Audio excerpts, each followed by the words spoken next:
Hey everyone, it's finally time for Viego Guide. It is my favorite new champion, so I have been spamming him ever since he was released, and I got 40 plus games on him, and I'm going to teach you everything I know about him so you can perform. Alright, let's start out with abilities as it's extremely important. We're gonna start out with Sovereign's Domination, which is your passive.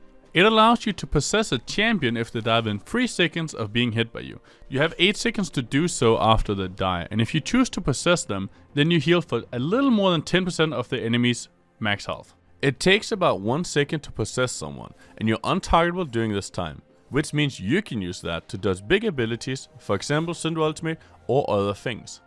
Now after you possess a champion, you get to possess them for 10 seconds.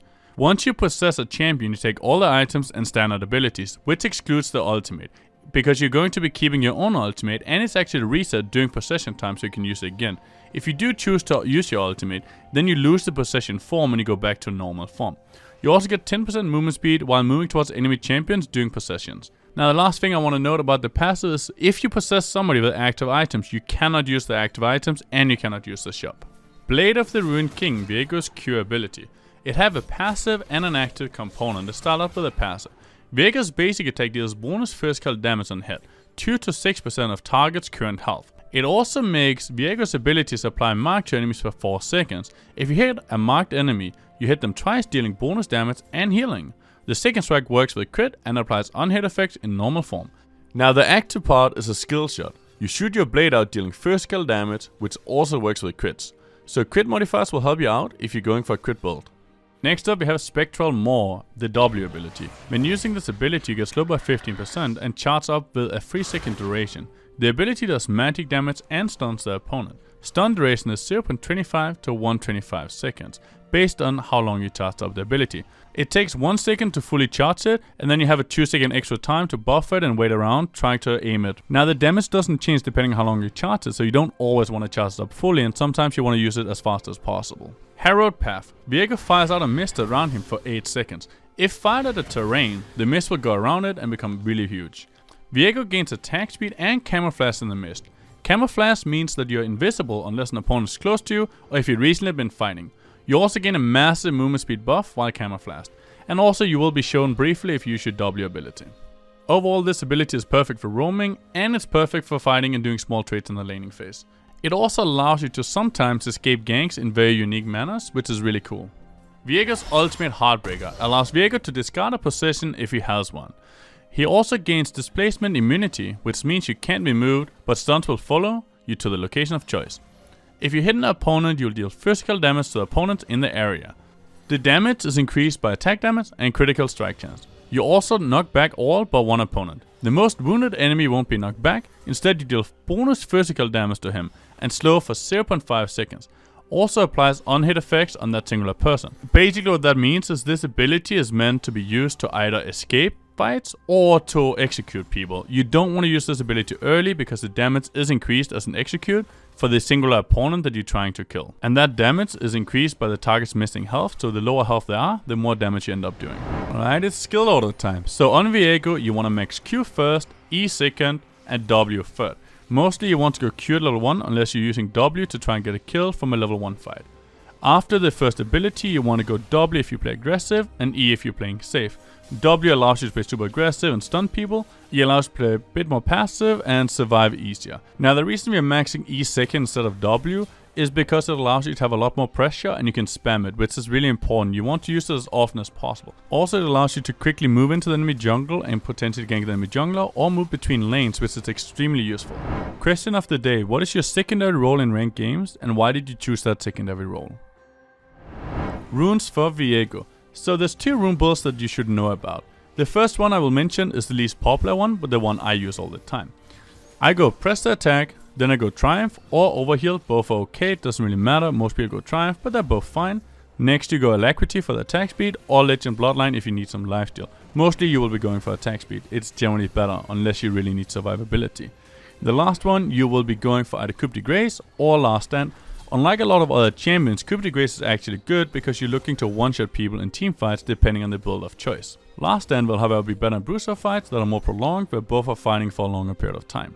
Then in the secondary runes, you want to go for either Domination or Resolve. So the Domination runes that you can go for is Taste of Blood for a safer lane, or you can go for Sudden Impact if you want to be more aggressive, as it works with your W. Now to combine that, you go either Ravenous Hunter or Relentless Hunter.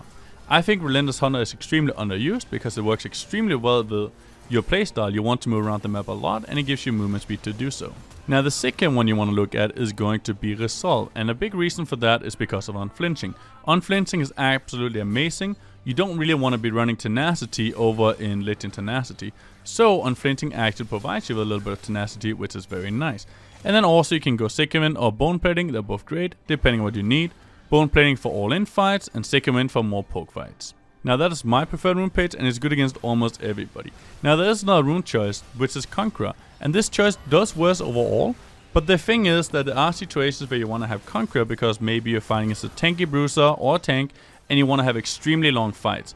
In that case, Conqueror will be superior. Now for the small runes, you want to have attack speed, then you want to have attack damage, and the last one you want to have armor or magic resist depending on your opponent. It doesn't matter too much though, armor should always be good if you don't know. Alright, navigating to Viego's item builds, and these are gonna be spicy, so stay in here. So, there's 3 builds that currently work, and we're gonna start with the mythic items. The first one is Kraken Slayer, that's the most popular one. It's not my favorite one, but it's pretty good. Then you have Goredringer, which is also very popular, and it's pretty good as well. And last but not least, you have Gale Force. Gale Force is extremely good, but it's not popular at all. This is the kind of item you want if you're going to assassinate people. Kraken Slayer is what you generally want to go for if you want to do maximum damage. And then you have Goredringer, which is somewhat of an off-tank build, where you're going to be more survival focused if your team needs a tankier person. Now let's fully complete those builds. We're going to start with Kraken Slayer. So what you want to do with Kraken Slayer is you want to look to get Blade of the Rune King, Kraken Slayer, and Boots. Now the way you start out the build is very different depending on the matchup. Some matchups you want to rush Blade of the Rune King, you're going to be really squishy, but you're going to do a lot of damage. But it's going to be damage over time. It's going to be more of a sustained fight. And then the other scenario, you want to do Kraken Slayer because you want to roam around, you want to be doing more jungle camps, you want to steal from opponents or your teammate, and you want to be focusing more on counter jungling. And then you can also rush Boots early if you want to focus on more survivability, especially plated steel caps tend to be really strong on him as the first item. Now after getting a core item build with 2 items and Boots, you're going to go for the third item, which is going to be either the Collector if you want to have a little bit more damage, or Bloodthirster if you want to have a little bit more survivability. Both of these are extremely good. Now after having those, I would recommend that you get Death Dance, GA or Infinity Jets, depending on what you need. Infinity Jets for tons of damage, GA if you need to go in quickly and there's a Sunrunner in the team or someone who can one-shot you. And then you have Death Dance if they don't have that much damage and you need a lot of survivability. And then for our last item, I think you need to adapt to whatever situation you're in. Styx is fine, Vitzen can be fine, can also be fine to go Spirit Visage. It just really depends what you're against, and there's so many different situations and items that I'm not going to mention all of them, but I'm sure you'll figure that one out. Now let's talk about the Gale Force build. In the Gale Force build, you generally want to go Blade first, or Boots, then you want to get the other one of those 2, and then you get Gale Force. After Gale Force, you're going to build exactly the same way as Kraken Slayer, so it should be very straightforward and simple. And now it's time for the tanky build, Goredringer. So what you want to do with Goredringer is you generally want to rush Goredringer. You go for the Iron Whip, it's very strong, and then you get Goredringer. After having Goredringer, you generally want to go for normal boots, then you get Blade of the Rune King, and then after that you want to upgrade your boots.